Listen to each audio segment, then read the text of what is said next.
সিদ্দিক ভাই, আপনি সবসময় চেয়েছিলেন আসলে যে আপনার সহকর্মী সবসময় সফট কিংবা আপনার মতন চলবে, আপনি কখনোই নেগেটিভ কখনোই করেন না, কিন্তু আপনার কি এখন কষ্ট হয় যে আপনার ওয়াইফকে যখন দেখেন পর্দায় যে একদম পুরা, আমরা দেখেছি যে ইন্ডিয়ান যে মানে যারা গার্ল কিংবা নাকি তাদের মতন করে চলছে, আপনি পর্দায় দেখছেন, এখন সোশ্যাল মিডিয়াতে দেখছেন, আপনার কি কষ্ট হয় কিনা? এটা কিন্তু এরকম না যে পুকুরে আমি যদি কম্পেয়ার করি, পুকুরে একটা মাছ বড় ধরা পড়লো, সেই মাছটা ধরে অনেক সময় দেখা যায় আমার বাবা যেটা করতো, ওই মাছটাকে পাতিলের মধ্যে রেখে দিত। আমরা ছোটোর সময় বাবাকে যেতে বলি কত বড় মাছ ধরতো, বাবা দেখা যায় পুকুর থেকে খুব উৎসাহিত হয়ে বলতো যে এই মাছটা বের কর বের কর, দেখা ওকে কত বড় মাছ ধরছি পুকুর থেকে।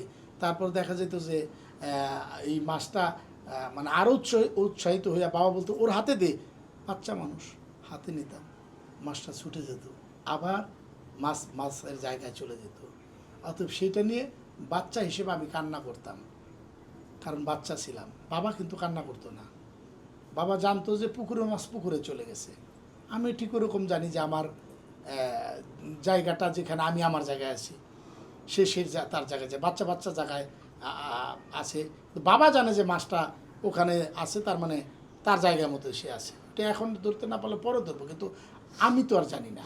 কিন্তু আমার কান্নার কোনো কিছু না ভাই, আমি বড় মানুষ, আমি বুজুক্ষর মানুষ, আল্লাহর হেদায়েতপ্রাপ্ত মানুষ, অতএব আমার এগুলো কান্নার কিছু নেই। ভাইয়া, লাস্ট কোশ্চেন, আপনার সন্তান যার কাছে বড় হচ্ছে একমাত্র সন্তান আরশ হোসেন, তার প্রতি আপনার কোনো আক্ষেপ অভিযোগ আছে কিনা? না, আমি আগেও বলেছি, একাধিকবার বলেছি, এখনও বলি, আমার কোনো অভিযোগ, অভিমান বা কোনো কষ্ট তার প্রতি আমার নেই। বরং তার প্রতি আমার সম্মানের জায়গাটা আছে।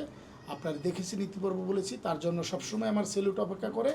ভালো থাকুক, আল্লাহ পাক তাকে হেফাজত করুক, হেদায়েত দানের মাধ্যমে সুন্দর জীবন করার তৌফিক দান করুক। যদি চরিত্রের প্রয়োজনে এই ক্যারেক্টারটা যায় না বললেও ভুল হবে, চরিত্রের প্রয়োজনে যদি এই লেবাসটাতে কোনো গল্প ডিমান্ড করে, তাহলে সেইখানে ভাগ্যক্রমে সিদ্দিকুর রহমান আসতে পারে। তা না হলে পরে গতানুগতিকভাবে আগের মতো সেই সিদ্দিকুর রহমানকে পাবেন না। সিদ্দিকুর রহমানের একাধিক নাটক আছে যেগুলোতে আমি ডিরেকশন দিয়েছি, আমার একাধিক নাটক আছে যেগুলো আমি লিখেছি। যেহেতু সৃজনশীল কাজের সাথে আমি অনেক আগে থেকেই লিপ্ত, আমার একাধিক বলে অনেক নাটক আছে আমার প্রডিউস করা। আমার হাউসের নাম 5 স্টার মার্কেটিং কমিউনিকেশনস, সেটা যেহেতু আমার এখনও আছে, আমি সেই জায়গা থেকে আমার প্রডিউসটা চালিয়ে যাব। আমি যাওয়ার আগেও 30টা নাটক বানিয়ে গেছি, এখন যেহেতু 15টা গল্প নিয়ে আসছি, সেগুলোও আমি বানাবো অ্যাজ এ ডিরেক্টর হিসেবে, রাইটার হিসেবে, প্রডিউসার হিসেবে।